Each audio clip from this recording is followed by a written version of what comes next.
All right, so saying number 2, verses 22 and 23. It says, do not exploit the poor because they are poor, and do not crush the needy in court, for the Lord will take up their case and will exact life for life. Why does God take up the case of the poor and the needy? Okay, because they can't. Yep. So that reminds us that God is what? Okay, in charge. Huh? He is a just God. He is just, that's right. What does that mean that he's just? Other than that he takes up the case of the poor. Okay, treats everybody like. He's fair. He's fair. Yes. He does what is right.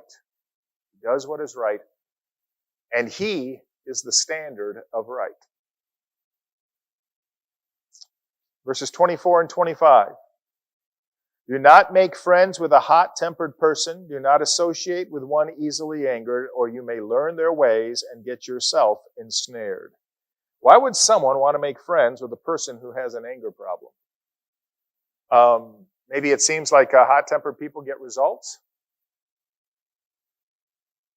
Maybe because they hide it on the outside, but they're seething on the inside.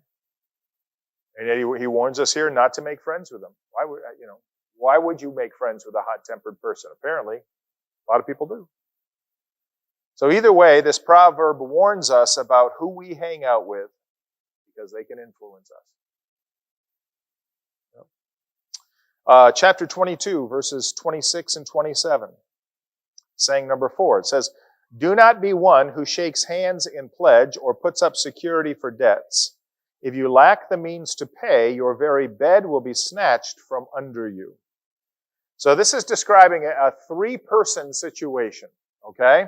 There is the poor person with debts, and the law provided protections for the poor. There was the person who was owed, and the Bible says that they're to make sure that the person who owes them even has their basic necessities.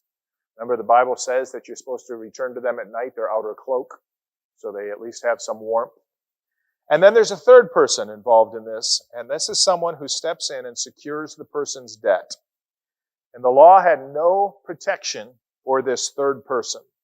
So the author of Proverbs thinks it's foolish to secure the debt for someone else, because he says you might end up losing your own bed. So don't secure other people's debts. Don't co-sign loans. 22, verse 28, it says, do not move an ancient boundary stone set up by your ancestors. That means don't steal another person's land, and we'll see that again. Okay? Chapter 22, verse 29. Do you see someone skilled in their work?